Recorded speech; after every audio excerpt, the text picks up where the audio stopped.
Muy buenas noches, amigos de Gramata. Nuevamente estamos aquí en una experiencia más, preparándonos y formándonos. Hoy tenemos una gran oportunidad de aprender acerca de cómo elaborar o qué bases tener en cuenta para la elaboración o la construcción de una novela. Y pues en compañía de nuestro escritor Edwin Hess, quien será el encargado de dirigir el taller como tal. Edwin, buenas noches. Buenas noches, Maccabi. Mil gracias por la invitación y agradecerles también a quienes en este momento sacaron un tiempo para conectarse y participar de este evento, que más que un taller o mini taller, realmente es una charla y una exposición sobre una experiencia personal en lo que refiere la escritura de novelas. No sé si ya compartiste pantalla, ¿no? Bien, No, no, aún no. Usted me de dice. acuerdo. De una vez, por favor. Perfecto. Compartir. Bueno, Permítame un segundo. Eso, minimizo esto para que no se vaya. Listo.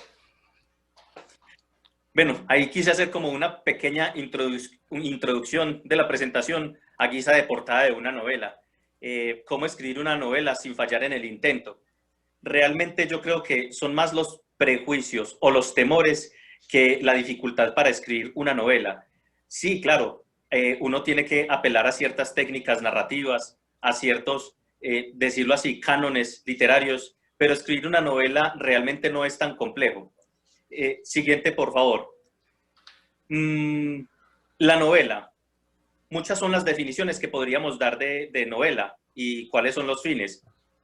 Sin embargo, yo quise condensar una muy general y es una narración en prosa, generalmente extensa, que cuenta una historia ya sea de ficción y con un desarrollo más completo en cuanto al argumento y los personajes que los relatos breves o los cuentos. Eh, Aunque en este punto sigue habiendo cierto tipo de discusión formal sobre qué tan subjetivo es el tema de la extensión de la novela. Hay autores que a un cuento largo lo denominan novela corta y que a una novela corta, pues naturalmente lo definen como un cuento largo, ya que ambos géneros pueden contener los mismos elementos. Un ejemplo de ello es la obra Bola de Cebo de Guy de Maupassant, que él lo publicó como un cuento, pero posteriormente las editoriales fueron sacando ediciones como en formato de novela corta. Lo mismo pasa con las novelas ejemplares de Miguel de Cervantes Saavedra, las cuales hacen parte de un compendio en una sola obra y a pesar de llamarse novelas ejemplares, realmente podrían bien definirse como cuentos de cierta extensión. Lo otro, realmente hace por ahí un siglo, pienso yo, que se dejó de apelar a unos cánones tradicionales de escritura de la novela y actualmente es un poco más flexible la técnica narrativa. Pero en lo que sí coincidimos en la contemporaneidad es que el objetivo de una novela es causar cierto placer estético, por decirlo así, una apropiación estética hacia los lectores. ¿A partir de qué? Pues de la descripción de acontecimientos interesantes, de personajes, de las pasiones humanas, de las costumbres, que sirven de insumo para la reflexión propia y la introspección, porque ese es otro aspecto muy particular de la novela. Debe llevarnos a una reflexión, a una catarsis, a una introspección. Ahora bien,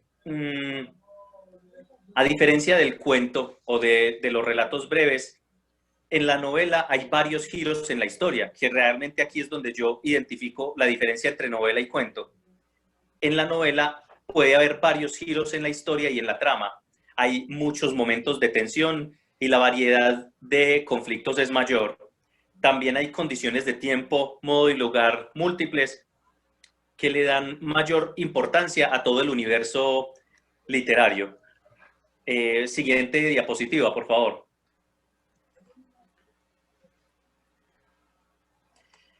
Pues yo les decía ahorita que los cánones oficiales ya quedaron obsoletos. Entonces, hay tantas técnicas de escribir como cantidad de autores existen. Pero yo aquí defino unos aspectos a tener en cuenta al momento de escribir una novela. Lo primero, pues, la trama que es el argumento o el grueso de la historia. Para este propósito, cuando uno tiene una idea para escribir una novela, pienso que sería un muy buen ejercicio uno intentar hacer una sinopsis de 40, 50 palabras o de media página y que en esa sinopsis se condense lo que va a tratar todo el contenido de la obra. Ahora bien, el tema de los conflictos. Estos conflictos son entendidos también como los desafíos, los retos, los problemas, todos los percances o las situaciones a las que se enfrentan los protagonistas y que en un futuro esperamos resolver los escritores o que los lectores esperan que el narrador o los narradores resuelvan. Bueno, estos conflictos, como ya lo dije, le ocurren a los personajes principales y a los protagonistas y son ellos quienes han de buscar los medios, mecanismos y herramientas para solucionar esos conflictos. Otro aspecto importante al momento de uno escribir una novela, antes de escribir la novela, es pensar en el final o los finales tentativos para la solución de esos conflictos. Porque si uno no va pensando en esto, va a llegar el momento en que se nos presenta un bloqueo mental y ahí va a terminar nuestra novela. No vamos a ser capaces de avanzar. Y pues ya para tener en cuenta, o más bien para no tener en cuenta, es que uno de los últimos aspectos en los que se debe pensar al momento de escribir una novela es en el título. Porque a medida que uno va avanzando en la historia, van ocurriendo situaciones, van apareciendo personajes que le pueden hacer cambiar a uno el título. Quienes de pronto tuvieron la oportunidad de estar en el lanzamiento de mi novela, yo ahí comenté que inicialmente eso se iba a llamar, esa obra se iba a llamar El Día de las Dos Palabras.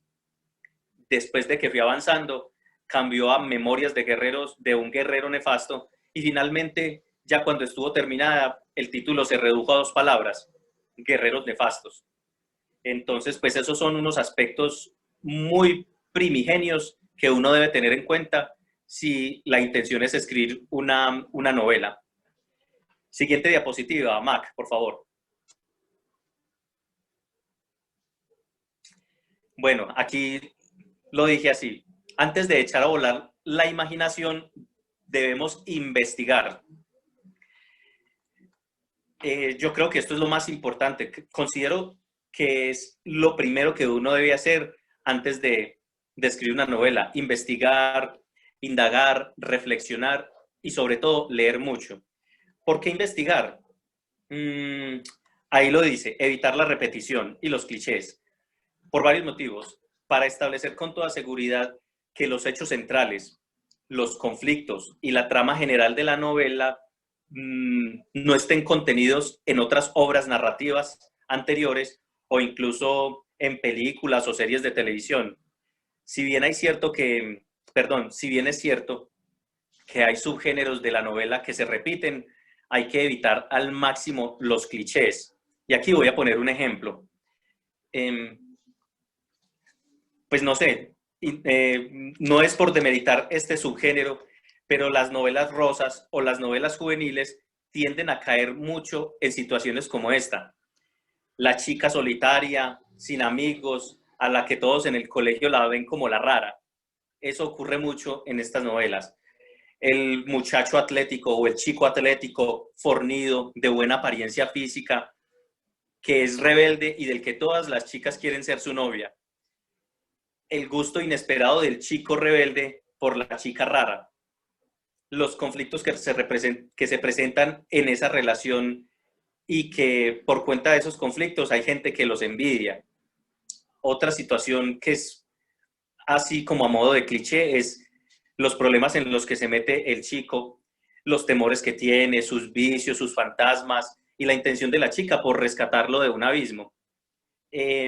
Entonces ya hay muchas obras con ese tipo de estructura. Nosotros realmente deberíamos intentar alejarnos un poco de esos clichés, de esos cánones, por así decirlo, para hacer una novela con mucha originalidad. Por ejemplo, pues no sé, quiero escuchar la intervención de alguno de ustedes respecto de los clichés en las novelas de terror o de suspenso, que hay unos clichés que son muy típicos, así como ocurren en la mayoría de películas de terror o de suspenso. De pronto, ¿quién me puede relacionar uno?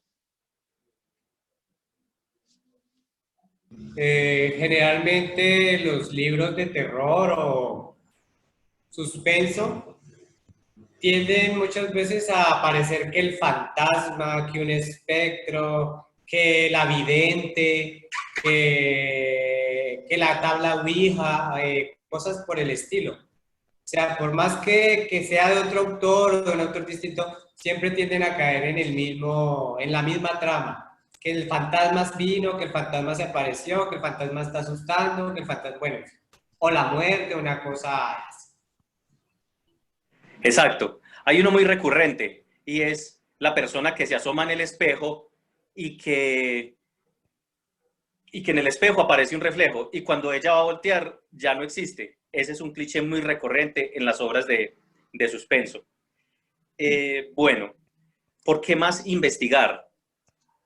Si bien la novela es una obra narrativa de ciencia ficción, perdón, de ficción o de ficción combinada con realidad, investigar es muy importante con el fin de no cometer ciertos errores históricos cuando se va a hacer alusión a hechos que ocurrieron en la vida real. ¿Esto para qué? Para ser coherentes en temas relacionados con la tecnología, las comunicaciones, la información, la política, las condiciones sociales del contexto. Por ejemplo, les voy a contar algo. Hace unos 6 años, yo autopubliqué una novela, pero era solamente para distribuirla en un círculo literario muy cercano a mí. Y yo hice referencia a un hecho relacionado con la peste bubónica. Y ahí cometí un gran error, porque cuando yo lo referí en la obra, hacía por ahí unos 200 años que había desaparecido la peste bubónica. Entonces ese es un caso muy particular, por eso investigar. Otro ejemplo de un error que se podría cometer es ubicar una novela en un tiempo histórico en el que no hay coherencia con los avances tecnológicos. Me explico. Supongamos que yo voy a publicar una novela este año, el próximo año, y ubicada justamente en esta época. Y yo voy a escribir en mi novela. Voy a escribir algo así como: a Carlos le cambió la vida radicalmente hace 29 años cuando se encontraba en su hacienda en las afueras de Bogotá y a su teléfono móvil entró una llamada y su interlocutor le informó que la esposa se había muerto. Entonces, ¿cuál es el error ahí? Hace 29 años en Colombia todavía no operaba la telefonía móvil celular.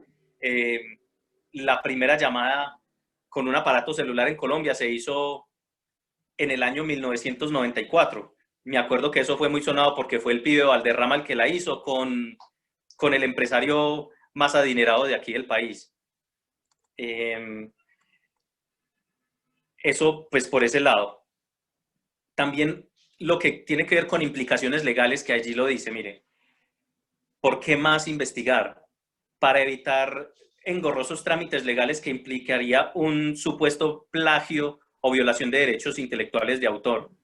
En música, por ejemplo, se dice que hay un plagio cuando en una melodía hay 10 notas o más seguidas similares a una melodía previamente lanzada. En Colombia, respecto de una obra científica, hay plagio cuando no se referencian autores y cuando hay 15 palabras repetidas en un párrafo de menos de 40 palabras.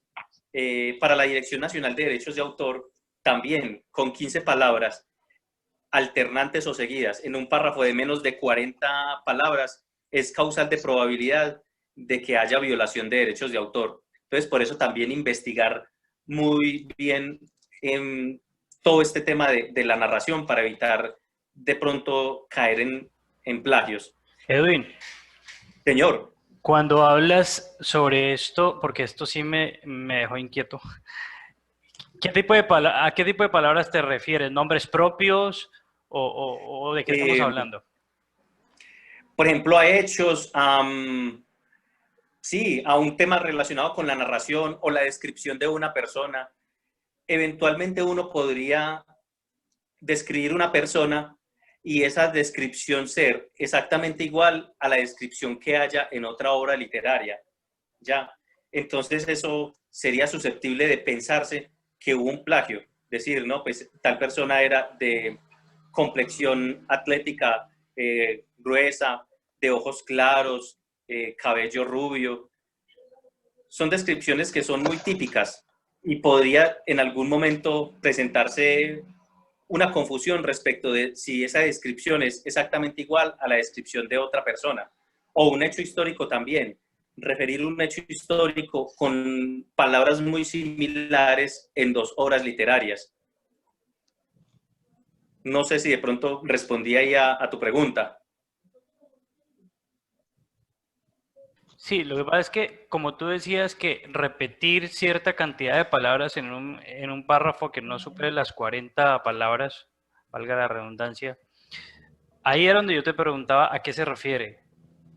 Que estamos hablando de nombres propios, como por ejemplo si yo voy a hablar del Titanic, por ejemplo, y si lo nombro 40 veces, entonces en el mismo No, no, párrafo, no. o lo nombro muchas veces, entonces ahí estoy incurriendo No, no. en una implicación legal, o cómo, ahí es que me perdí No, un no, poco. no. No es una palabra repetida tantas veces, sino cierta cantidad de palabras que en otro texto también se repiten. Listo. Eh, Edwin, Sí, señor. hoy en día las casas editoriales y los concursos, ya sea tanto para novela o cuento, ellos tienen unos detectores de plagio, que cogen, por ejemplo, un párrafo que esté en tu cuento, en tu novela, y lo llevan y ponen como en un software con la verdadera, y ahí inmediatamente te demuestra lo que tú estás colocando ya estaba publicado antes. Ese es Sí, un señor. detector de plagio. Pero también existe otra cosa, sobre todo cuando se escriben novelas históricas. Resulta que la historia es la misma. La historia no se puede cambiar. Entonces uno va a hablar, por ejemplo, de la conquista de América. Todos los historiadores han dicho que los castellanos de Pizarro vinieron al Perú y hicieron esto y esto y esto. Entonces, uno que está haciendo una novela histórica tiene que irse sobre la realidad, ¿sí? De cómo fue que el señor vino, los invasores. Eso tiende a confundir con el plagio. Es, es algo que todavía no se ha podido legalizar. ¿En qué momento escribir novelas históricas es plagiar algo que ya se ha dicho? Gracias. Bueno, muchas gracias por el aporte. Sí, tiene toda la razón. Yo tengo una pregunta, Edwin. Y lo otro a lo que quería hacer alusión. Señor. Pregunta. Si yo estoy escribiendo un libro, puedo usar la ciudad de Bogotá, no hay problema, ¿no es cierto? Llamarla como tal. Pero digamos, si yo voy a Natural. hablar de una persona que tiene un vehículo y no puedo decir que es Chevrolet, ¿debo cambiar la marca? Porque estoy usando una marca conocida. No, no. No, eso sí se puede. O sea, no Eso tendría yo sí se problema, puede. digamos, Pues hasta donde no yo tendría sé. problema yo con Chevrolet, o con alguna empresa porque ya existe, yo use la marca. No, no. No porque obedecen a elementos cotidianos de la realidad. Pues no, no creo que sea que tenga implicaciones legales en ese sentido. Pues de hecho yo he leído muchas novelas en las que relacionan marcas muy famosas como Coca-Cola, como McDonald's, y realmente hasta donde sé, pues no, hasta donde conozco, no ha habido implicaciones de tipo legal contra los autores.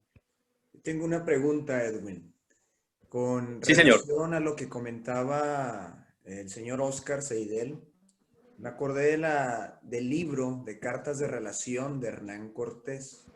Entonces, si yo tomo, por ejemplo, al personaje Hernán Cortés, que existió, y digamos que de las primeras cartas de él, empiezo yo a redactar posiblemente con la voz de Cortés, digamos, lo que él hizo en esa primera carta, pero con ciertas variaciones. ¿Podría eso, de cierta manera, considerarse como una novela histórica? Porque pondría yo, pues no de manera así plagio directo, pero tratar de, con la voz de Cortés, darle un giro nuevo. Porque leí el libro y obviamente hay unas cosas que Cortés los pone muy bonito, como llegó a América, que era un santo y se portaba muy bien, pero no habría por ahí una manera de que dijeran, ¿sabes qué, Armando? Eso es plagio, porque en el libro de las cartas de relación, Cortés mencionó esto. Pero, ¿cómo podría yo tener cuidado de decir, bueno, lo estoy tratando de hacer como novela histórica? Porque igual me acordé del libro de la Invención de América, que hablan también de cómo Colón, pues inventó toda esta idea de América y cómo, y ahorita ya me empezaron así, como dirían las vocecitas, a decir, bueno, ¿cómo podría yo estar seguro de no cometer ese plagio, aunque exista el software y que diga, es que Armando Arenas lo vamos a acusar de plagio porque tomó las cartas de relación y nada más le puso cierta voz a Cortés y tómala, ya. Se vino para abajo el proyecto de, no sé, de que Cortés se arrepintió y no quería andar de navegante y tenía por ahí su amor perdido. Bien, no, en ese caso particular no habría plagio porque hay una norma Okay. y es a nivel internacional relacionada con la protección de los derechos de autor y es según la cual los derechos de autor siguen existiendo hasta 100 años después de la muerte del autor. O sea que Hernán Cortés, que falleció hace 480 años más o menos, ahí ya no habría ningún plagio. Usted podría transcribir literalmente cualquier escrito de una persona que haya muerto hace 100 años y de ahí hacia atrás. Y en ese caso ya no aplicaría el plagio porque se liberarían los derechos de autor, en ese caso en particular. Entonces ya tengo otro proyecto para hacer. Ya no Sí, más que tengo señor. tiempo. Gracias. De hecho, Edwin, me ha tocado ver en algunas novelas que toman pequeños textos o incluso párrafos completos de algunas obras ya bastante antiguas, lo ponen entre comillas. Entonces, creo que sí es un buen recurso y es importante saber que estas obras ya están completamente libres.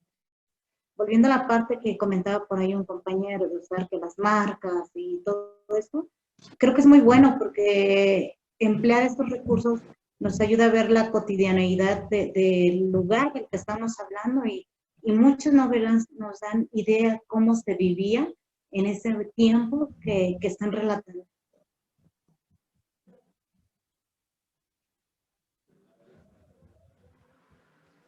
Perdón, me hiciste una pregunta. Es que ahí no te alcancé a escuchar bien lo último. No, comentaba que el uso de marcas y todo bueno, todo este tipo de cosas nos permiten a nosotros al momento de estar leyendo Signos de puntuación, sí. nos permiten conocer la cotidianeidad de los lugares que nos va marcando la misma historia. Me refiero a las marcas. De acuerdo. De acuerdo. Darle un saludo ahí a Ángela, a Darwin, que acabó de entrar, y acabó no hace ratico lo vi, y a Consuelo. Lo otro que quiero decirles que es muy importante antes de uno sentarse a escribir y sobre este tema de lo que les digo de investigar e indagar, es algo relacionado con la coherencia en la escritura. Investigar para que haya coherencia en el lenguaje técnico que utilicen unos personajes cuando tienen profesiones específicas. Por ejemplo, en el argot militar, los soldados, los militares, a las balas de las armas de fuego, ellos no les dicen balas, les dicen cartucho.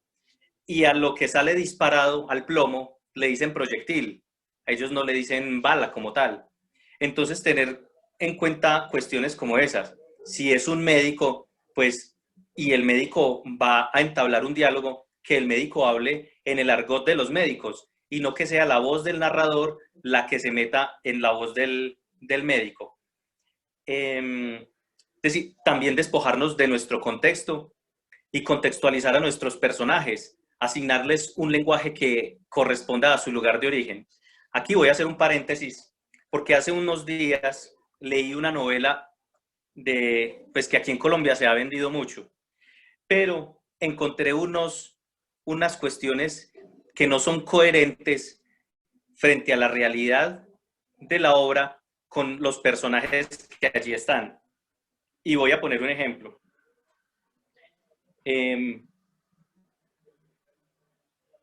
Aquí en Colombia hay una expresión sobre la cual uno quiere decir que se extraña la presencia de alguien, que alguien no vino a algún evento. Entonces uno dice, brilla por su ausencia. Y este autor puso esa frase en una persona que era de Inglaterra. Y yo no sé si en Inglaterra, creería que no, se utilice la frase, pues naturalmente en su idioma, brille por su ausencia, cuando alguien no asiste a un evento. El otro que vi por aquí fue, amaneció de muy malas pulgas. ¿Y quién amaneció de muy malas pulgas? Fue un ingeniero estadounidense. Y alguien se refirió a él como eso, amaneció de muy malas pulgas. Y la verdad, creo que es una expresión que aplica mucho para el contexto latinoamericano, más no para el norteamericano. Otra expresión que vi por aquí es, la médica estaba dispuesta a matar y comer del muerto, haciendo alusión a que estaba muy airada, que tenía mucha rabia, mucha indignación.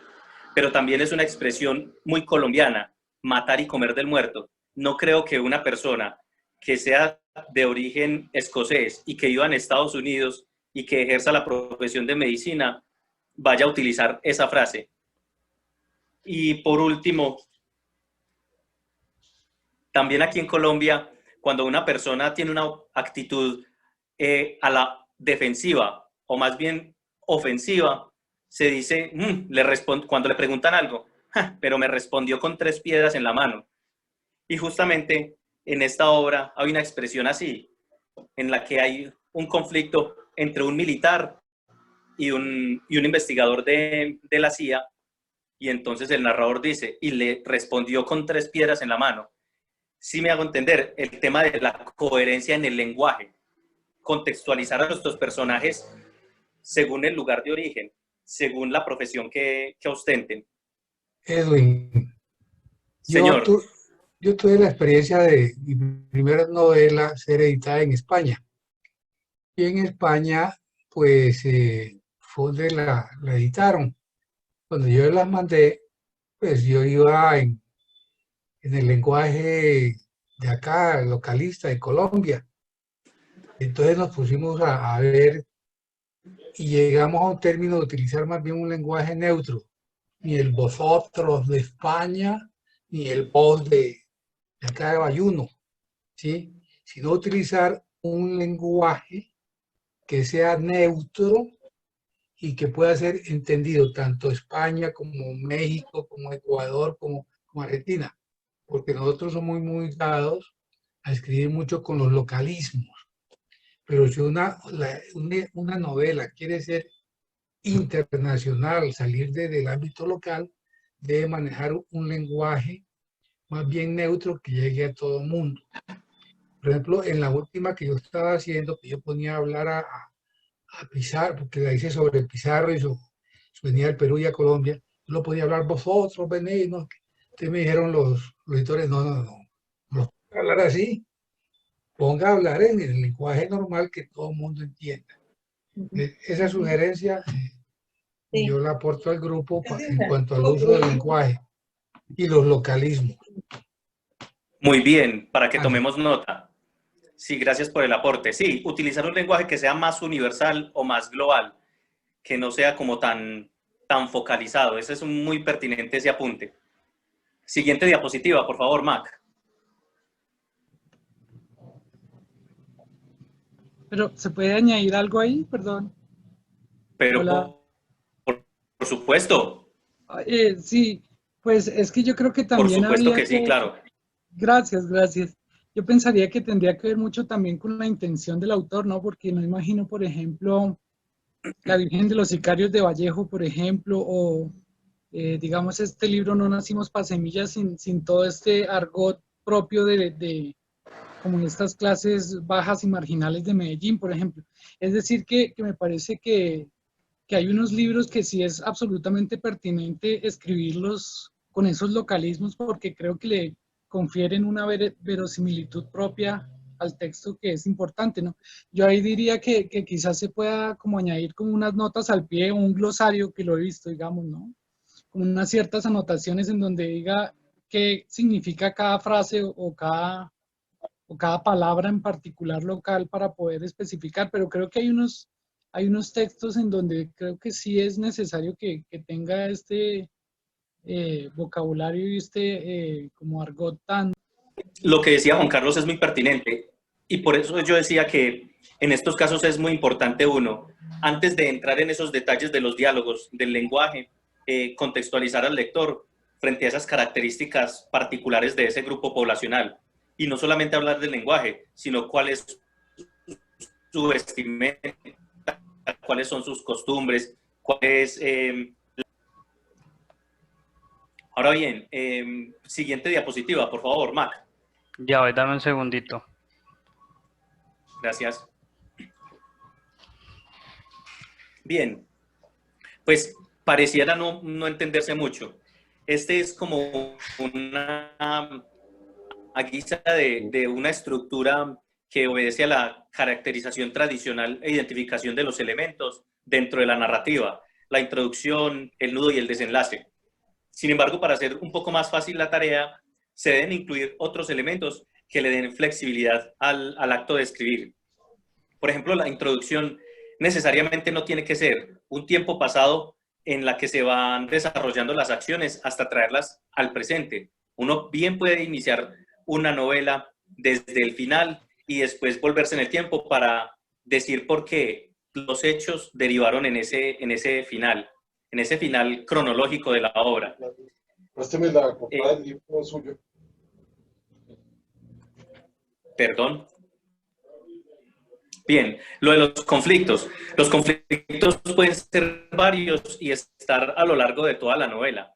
Hay algunos conflictos que se resuelven, mientras que otros jamás llegan a desenredarse. Y quizás ahí está la oportunidad de uno darle continuidad a la novela con una segunda parte o con una saga. Ahí en el punto 4, yo hago alusión a unos referentes. ¿A qué me refiero yo con eso? Aspectos relevantes que a lo largo de toda la novela le dan fuerza a la trama. Por ejemplo, decir, el personaje principal piensa constantemente en su hija. Piensa en su hija. Edwin, se está entrecortando. Nos va a dar... ¿Qué tal ahí? Ya. Bueno, y yo tengo, pues, aparece aquí con muy buena señal. Permítame un segundito, yo desactivo la cámara. Bien. Hay una novela colombiana que se llama El ruido de las cosas al caer, de Juan Gabriel Vázquez. Una novela espectacular. Y a lo largo de toda la novela, el hombre relaciona algunos ruidos de ciertas cosas al caer. Y eso le da muchísima fuerza a la trama. Bien, en lo que yo digo aquí, solución, en el último punto de la estructura, la solución no es otra cosa que el desenlace de la historia. Y aquí es importante aclarar quién, cómo y cuándo se resuelven los conflictos o cómo se llegan a las conclusiones de lo que hizo que la trama tomara ciertos rumbos. Siguiente, por favor.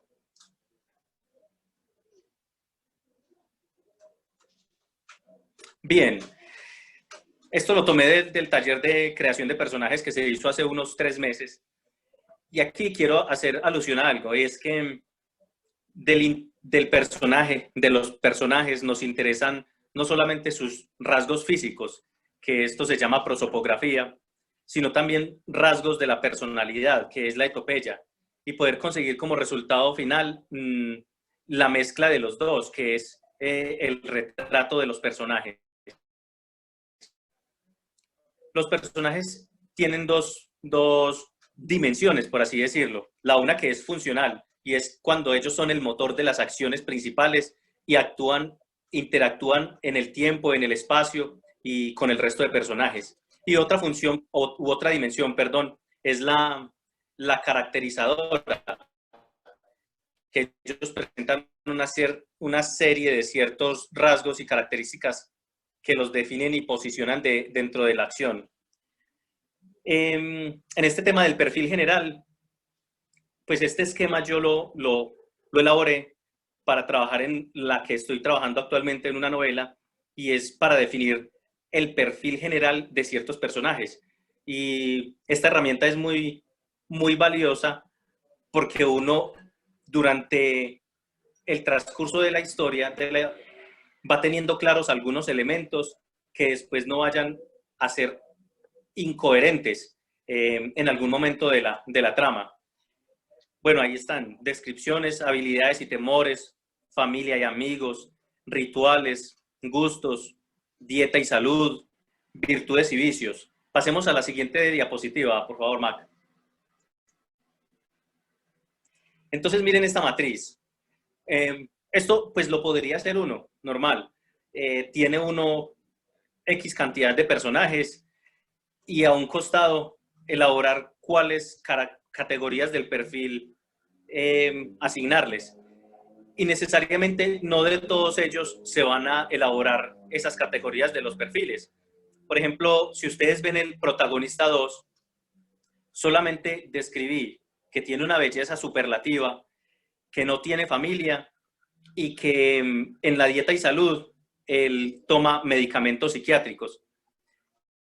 Ese tema de medicamentos psiquiátricos, entonces podríamos enlazarlo al hecho de que no tiene familia y que él, por no tener familia, de pronto puede pasar por estados de depresión o él toma los medicamentos justamente para eso, para paliar la soledad que siente en el mundo que lo rodea. Y así sucesivamente. El antagonista 2 solo tiene una mascota, o sea que no tiene familiares ni amigos y detesta la carne. Entonces quizás ese odio que él tenga por la carne radica en el hecho de que ama mucho los animales. Entonces eso podría uno también darle luces para ir describiendo a lo largo de la historia a nuestro personaje. Eso así como a grandes rasgos. Y ya finalmente, la última diapositiva pues que quería mostrarles es esto. Esto también podría ser una buena herramienta para uno elaborar lo que yo coloqué ahí, unos momentos claves dentro del argumento principal de una novela. Yo lo definía ahí como unos hitos.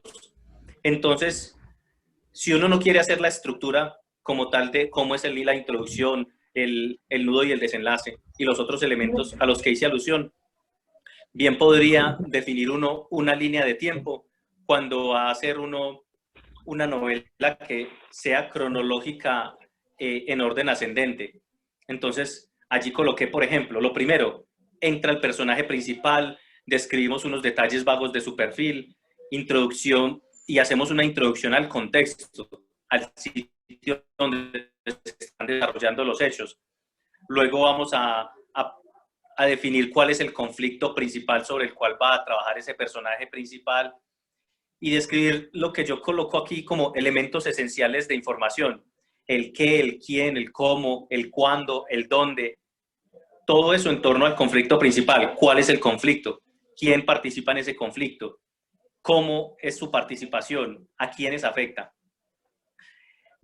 Ahí, si ustedes ven en la mitad de la línea del tiempo, aparecen los momentos. Momento 1, momento 2, momento 3, momento 4.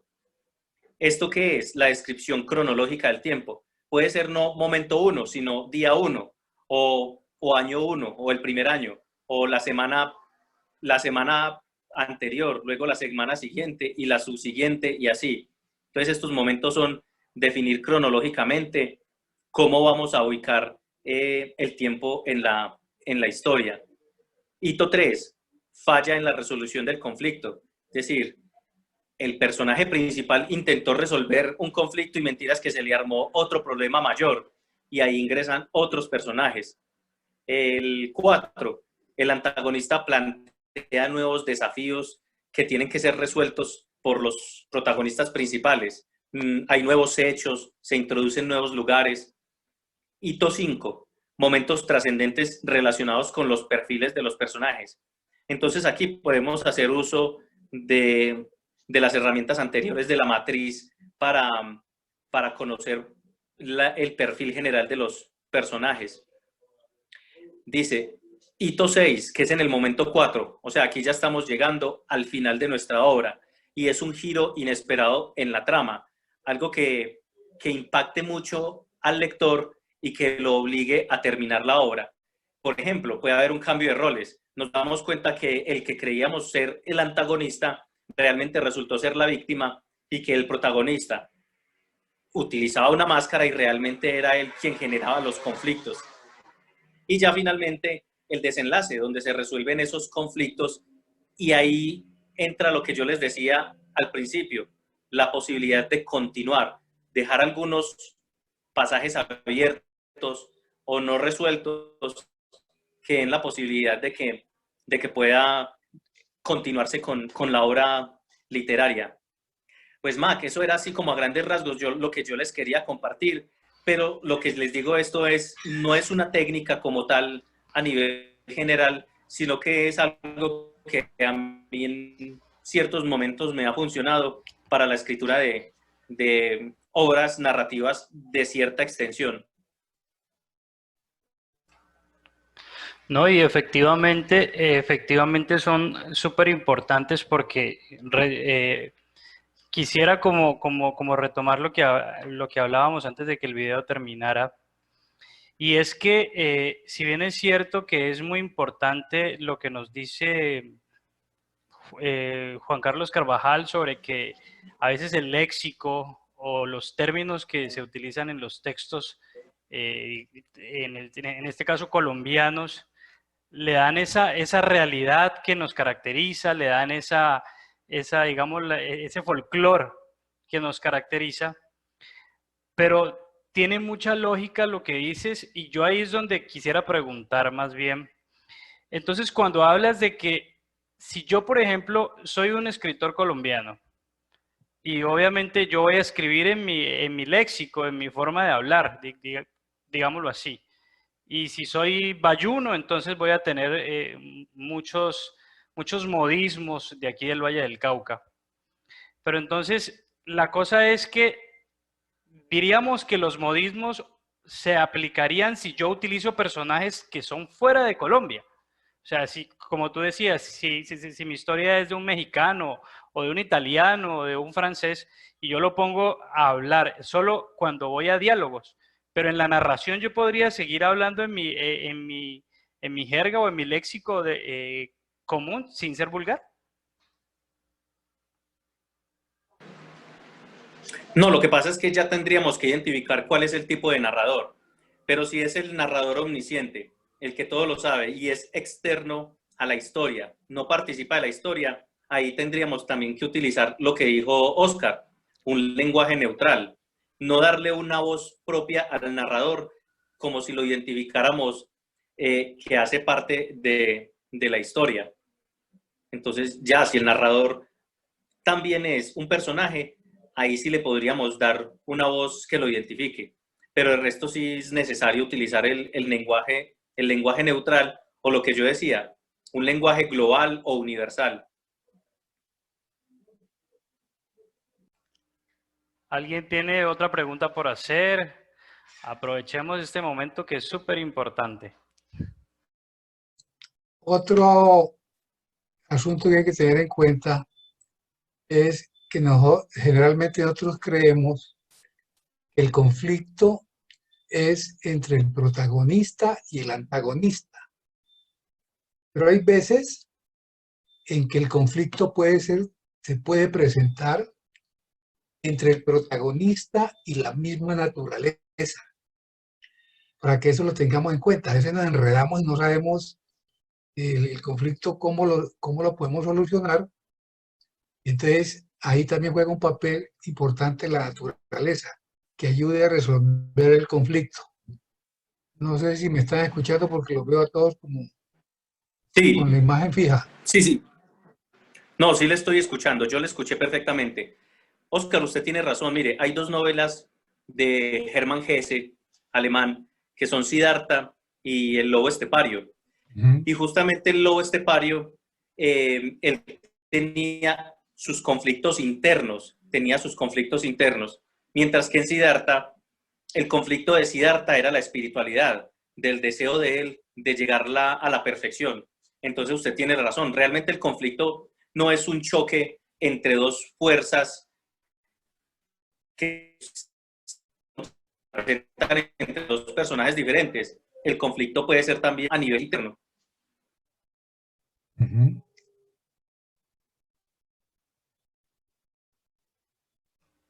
Hay algo que yo No también, sé si Macabil. sí, no, sí, ya me queda claro lo que decías. Y hay algo que quisiera aportar también que me parece súper importante. Y lo que decía Juan Carlos también es que a veces es importante, por ejemplo, cuando yo hace poco tuve la experiencia o bueno, todavía no he acabado, estoy leyendo la obra de Mario Mendoza, la de Satanás, y que muestra pues una cruda realidad colombiana. Y la verdad es que es una historia que tiende a ser súper interesante desde el comienzo porque describe los sitios, las localidades, pues se sitúa en Bogotá, perdón, y describe todo como tan normal, como contando algo que verdaderamente pasó, aunque parte es ficción y parte es realidad, pero esa verosimilitud, o sea, eso que la caracterización de los escenarios, de las personas, de la jerga, del común, de lo que se vive en Colombia, hace que la historia tome fuerza y que el lector se conecte inmediatamente y quiera seguir porque se siente como en ese mundo porque él ha pasado por esas calles, ha vivido esos momentos, ha tenido esas mismas experiencias. Bueno, sí, señor. Bueno, Mario Mendoza es un genio de la literatura del subgénero urbano, no sé, de la ciudad, porque las obras de él se ubican principalmente en Bogotá. Justamente también, coherente con lo que decía ahorita Oscar, hay una novela de Mario que es La melancolía de los feos. Y el personaje principal lucha contra, bueno, el conflicto de ahí es justamente eso, la apariencia física del personaje principal. Y él hace todo lo posible por vencer esos temores que él tiene, por vencer ese tema de su apariencia física y recurre a muchas posibilidades para solucionar eso, ese tema de su inconformidad con su apariencia física. Y finalmente nos saca Mario con un muy buen recurso y es, bueno, pues no les voy a decir, pero es justamente eso, lo que decía, eh, los conflictos pueden ser con uno mismo, ¿no? Y el conflicto ahí era la apariencia física del protagonista y el cómo vencerle la batalla a la fealdad que tiene y finalmente la vence. ¿Cómo la vence? Ahí les dejo la tarea de que lean la novela. Dale, Oscar. El micrófono, pero mire, eso es la versión pues, moderna de cómo se narra una novela. Yo tengo la influencia de Juan Rulfo el mexicano y de García Márquez. Eh, Pedro Páramo narra el tiempo de los mexicanos y Armando pues, me puede corroborar durante la época de la Revolución. Si bien él utiliza el lenguaje muy de allá de la parte rural de México, es entendible, ¿sí? Y utiliza otro argumento que hoy en día casi no se emplea, por ejemplo, que los muertos hablen, ¿sí? Porque la versión moderna de la novela se ha vuelto como tan real, como tan dura, como tan fuerte, tan citadina, que esa magia de hacer que aparezca el realismo mágico, como decía García Márquez, se haya perdido. Ya casi nadie escribe bajo esa forma. Yo, por ejemplo, todavía utilizo influencia de Juan Rulfo y de García Márquez. ¿Por qué? Porque me parece a mí muy divino que uno pueda utilizar esos argumentos cuando en su novela entrelaza realidad con ficción. Pero me da la impresión de que la nueva novela citadina casi no utiliza ficción, es muy cruda. Eso es lo que yo pienso. Totalmente de acuerdo. Mire, yo la verdad lo he dicho en muchos escenarios. Posiblemente Pedro Páramo es la mejor novela que yo haya leído y no ha sido poco lo que yo he leído. Y es justamente eso. Quizás es la técnica narrativa, la combinación de la técnica narrativa con el estilo y con ese tema central que usted bien lo dice, la Revolución Mexicana. Pero ahí hay un tema de universalidad latinoamericana y es que ese conflicto que se describe ahí aplica para muchas épocas y muchos países del continente relacionados con la opresión de las clases menos favorecidas por parte de los terratenientes, de quienes ostentan el poder y de cómo las clases menos favorecidas intentan salir de ese abismo, pero realmente les es imposible. Entonces, bueno, el tema de Pedro Páramo, muy a propósito de esta charla que estamos teniendo. No sé, Gio, no lo he escuchado. Está pensativo. La verdad, no me he escuchado porque quedé como un tanto preocupado.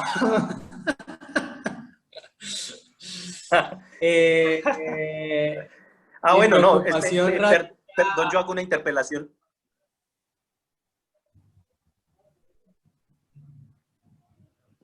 ¿Cuál? Edwin, se nos fue. Es que hablé. No, ya. Sino que es que aquí cuando Edwin. llueve, es que está cayendo un aguacero tremendo. Y aquí donde yo vivo, cuando llueve, se empieza como a poner débil la señal de internet. Entonces, bueno, les comentaba que realmente con Guerreros Nefastos la experiencia fue la siguiente, con Guerreros Nefastos, perdón. Eso empezó como un cuento y se fue alargando el chico, se me fue alargando y se fue alargando. Y realmente lo que hice fue escribir varios cuentos que tuvieran interconexión y realmente para mí fue muy fácil escribirla. ¿Por qué? Porque yo terminaba un capítulo y ese capítulo era un cuento e individualmente podría ser leído y tenía forma, tenía un estilo, tenía un argumento propio, una trama, que bien podría decir, no, esto es un cuento individual, y unido a otros cuentos le dio forma a toda una novela. Entonces, no sé si de pronto para quienes gustamos más de escribir cuentos, no sea más fácil escribir un cuento y después algún elemento de ese cuento, desarrollarlo en otro cuento y así sucesivamente y nos va resultando una novela. Edwin, algo así se llegó a comentar que en la novela de Rayuela, si ustedes empezaban a leer la novela de Rayuela, sin importar el orden de capítulo, podíamos encontrar un final diferente en esa novela de Cortázar. Y ahí lo verán a uno que está leyendo en diferente orden los capítulos y efectivamente llegó a decir un maestro de literatura que en un momento Julio haga novela y no sé si será cierto, pero que la aventó al aire, los papeles. Dijo, y así como caigan en el suelo, la voy a acomodar. Hasta la fecha sigo yo pensando si lo habrá hecho o no, que dice uno, estaría muy padre encontrar evidencia de eso, pero sí, cuando comentaste de tu novela me acordé de eso inmediatamente. A falta de tiempo no la puedo leer la tuya, ni la de Oscar, que sigo viendo lo que publicas, pero estoy en clase y me dicen, profe, ¿por qué no has respondido tal tarea? Y yo, ay, perdón. Pero sí, efectivamente, los aportes que están haciendo, hay que tomar nota, compañeros, Que a lo mejor y de rato alcanzamos a Edwin o a Oscar, Yancey, que felicitaciones por su premio. Pero bueno, adelante, otra aportación, por favor. Oiga, Armando, qué ejemplo tan perfecto el que usted nos acaba de dar. ¿Cómo le parece que sí? Rayuela tiene justamente eso, la particularidad de que si uno lo va a leer en orden cronológico, perdón, en orden ascendente, solo necesita leer los primeros 50 capítulos, porque son como 150 capítulos, y con solo leer los primeros 50 capítulos ya uno desarrolló toda una novela. Pero hay unas ediciones de esa novela que le dicen a uno que empiece no desde el primero, sino desde el 76. Y vienen con unas tablas, con unas guías, donde le dicen después del 76, salte al 23, y del 23 al 38, y así, con 10 capítulos que usted lea, ya ha leído la novela.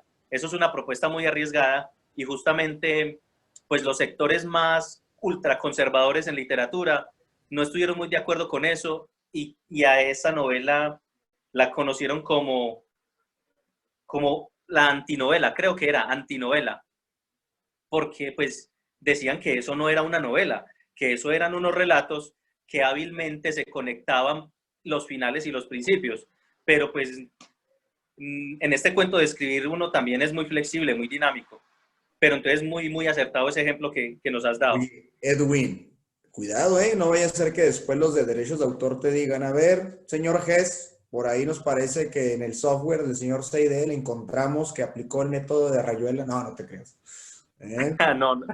No, naturalmente que no, aquí en este grupo hay mucho talento y yo estoy seguro que todo esto que hemos estado produciendo desde que nació Gramata Club de Escritores ha sido producto de la inspiración, pero también de un ejercicio de exploración en escritura, y estoy completamente seguro que nosotros no tenemos aquí gente que acuda a ese tipo de conductas para decir que está escribiendo cuando realmente no obedece a ello. No, de hecho. Yo estaba pidiendo la palabra o sí, un aporte. yo también. Yo creo que sí. Démosle la palabra a Gio y Sí, a ahí Gio, pasamos que a Oscar. está pidiendo.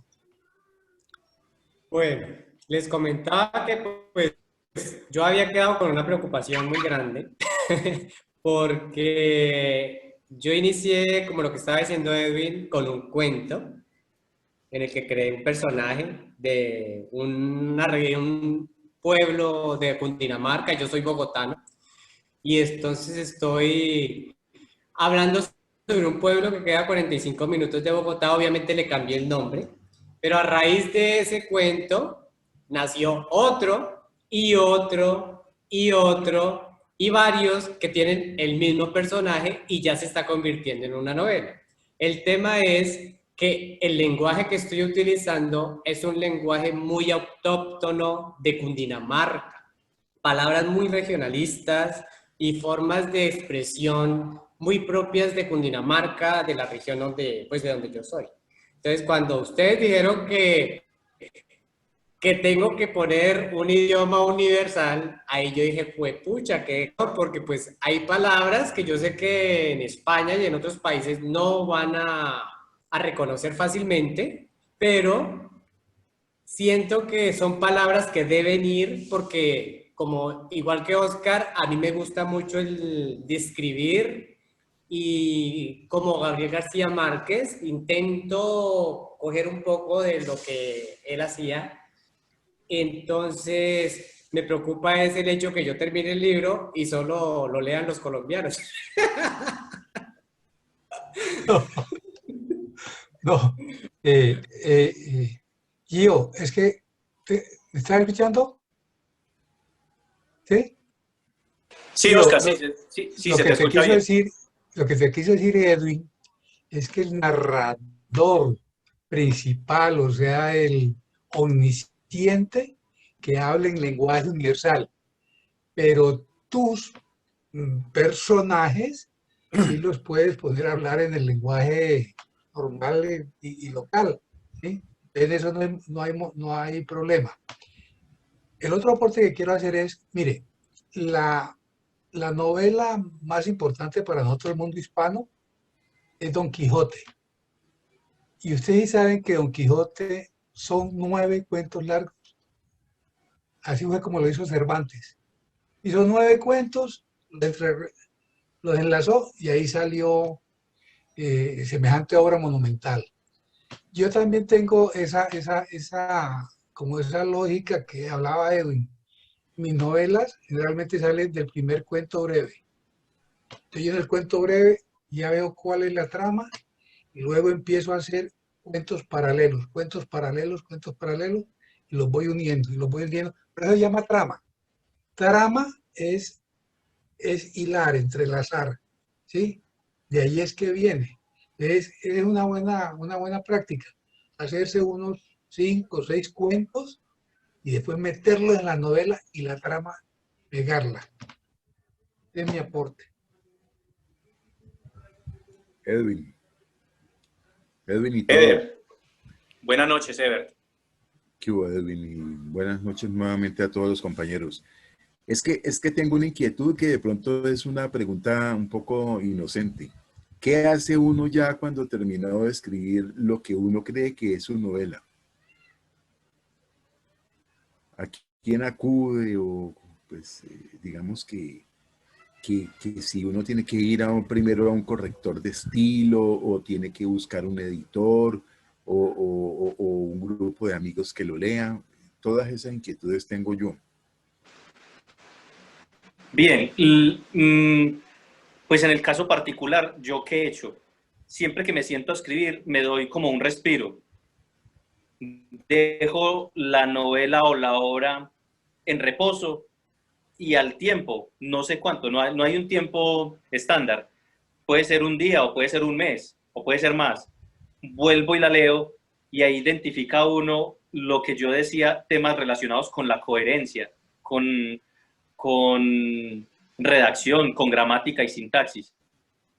Pero, a ver, en el supuesto de que uno crea que la ha terminado, naturalmente, si es muy bueno uno tener la opinión de una persona, pero una persona que se despoje de la relación que tenga con nosotros. Que si es nuestro mejor amigo, pues que no vaya a decirnos como por no hacernos sentir mal, oiga, qué novela tan espectacular, cuando realmente no sea así. Que sea una persona que tenga una formación literaria o conocimiento. ¿Por qué? Porque uno de pronto escribió una novela y uno cree que es original, pero uno se la pasa a otra persona y esa persona le dice, oiga, pero es que vea, usted aquí relaciona este hecho y y la verdad de eso ya se ha hablado mucho en, no sé, en la Ilíada y la Odisea, por así decirlo. O hermano, este tema ya está muy trillado, ya el tema del muchacho joven que se casa con la anciana para heredar su fortuna, ese tema está muy, muy trillado, cámbiale un poquito eso, tener la opinión de una segunda persona. Naturalmente, y si después contactar las editoriales. Lo que pasa es que el tema editorial es muy complejo y a no ser que uno se llame Mario Mendoza o Héctor Abad Faciolince, es muy difícil que una editorial le reciba a uno una novela. Entonces ahí apelar al tema de las editoriales independientes o de la autopublicación. Pero con el tema de la autopublicación hay que tener cuidado y es un buen corrector de estilo y una persona que le ayude a editar, a darle forma, a diagramar la obra. Es un tema complejo, pero pues naturalmente se puede y en este cuento de la literatura uno lo hace más por amor, por gusto, por pasión, que por ganar ciertos réditos que se deberían derivar del ejercicio de la escritura. No sé si con eso respondí tu pregunta o si alguien más de pronto, Oscar, que tiene la experiencia de publicar, que nos pudiera, que todavía tenemos dudas sobre el tema editorial. Pero Oscar como que no está. Sí, parece que Oscar se desconectó. Sí. Gio. Edwin, tengo una pregunta. Cuando ustedes dicen, o pues ya varias veces que dicen un corrector de estilo. Cuando a mí me dicen un corrector de estilo, a mí me asusta, porque yo soy una persona que siento que cuando dicen que un corrector de estilo, el estilo es como la forma de vestir. si a mí me gusta vestirme en jean roto y camiseta ancha y todo eso, esa es mi forma, ese es mi estilo de vestido. Me imagino y creo que en la escritura es lo mismo, es la forma como a mí me gusta escribir. En el momento que a mí me dicen un corrector de estilo o hay que revisar el estilo, ¿qué quiere decir eso? ¿Que voy a pasársela a alguien y esa persona va a cambiar la forma en que yo escribí? ¿O me va a corregir la Bien, forma? antes antes de responderle voy a contarle eso será una anécdota. No, no es una anécdota. Algo que ocurrió aquí en Colombia en el año 2006. Año 2006, cuando Gabriel García Márquez lanzó Memorias de mis putas tristes. Y fue que hubo un gran revuelo porque hubo 2 errores ortográficos en esa novela. Me acuerdo que uno fue que se refirieron al departamento del Cesar y le pusieron tilde, César. Y el otro era relacionado con la cultura arahuaca, que omitieron una H o que pusieron una W donde no debía ponerla. Y Gabriel García Márquez dijo, no, es que yo soy escritor, yo no soy corrector de estilo ni editor, yo no sé de ortografía, ni gramática, ni sintaxis, yo sé contar historias y escribirlas. Entonces, mire que por muy experimentado que esté uno en el ejercicio de la lectura, de la escritura, necesariamente va a necesitar de alguien que nos ayude a corregir lo del tema de estilo. Ahora, ¿qué es la corrección de estilo? Pues usted tiene en parte razón. La corrección de estilo es que si usted como narrador cuenta la historia al principio, utilice el mismo lenguaje en el principio, en el desarrollo y al final. Que pues también hay una intervención lingüística ahí, que haya coherencia entre el lenguaje, la sintaxis, la gramática, temas de ortografía, de puntuación, todo eso tiene que ver con la corrección de estilo. Pero como le dije ahorita, pues nosotros nos dedicamos al ejercicio de la escritura y hay gente que se dedica exclusivamente a eso, a ser correctores de estilo, como hay gente que se dedica exclusivamente a editar. Hay gente que no es capaz de escribir una novela, pero sí es capaz de tomar una obra literaria y hacer la edición, corregirla, decir qué se le puede mejorar, qué se le puede cambiar, qué se le puede omitir. Entonces, hombre, Gio, pierda los temores que tenga usted frente al tema de la escritura, porque de la corrección de estilo, pues, habrá quien se encargue de esa situación, ¿no? Y lo que yo le digo, uno como escritor, pues naturalmente no se las sabe todas. Y por más que usted revise una obra literaria, la escriba y la revise y la vuelva a revisar, le adicione, le quite, le cambie, siempre va a haber una segunda voz que le va a decir a uno en qué uno está fallando como escritor. Vale, listo. Gracias. Yo quisiera ahí añadir algo, y es que los procesadores de texto cuentan con una herramienta bien interesante que es la del control de cambios, que permiten que eso es una herramienta muy interesante porque el corrector de estilo sugiere los cambios, pero finalmente el mismo autor es el que los acepta. Entonces, como que, digamos, aparecen ahí en rojito, pero el autor es el que dice, sí, este cambio me parece interesante o pertinente, lo acepto y hace que el texto se modifique. O si quiere, pues simplemente omite la sugerencia del corrector, ¿no? Entonces, en esa medida creo que el corrector da consejos y hace sugerencias más que apropiarse del texto y transformarlo, ¿no?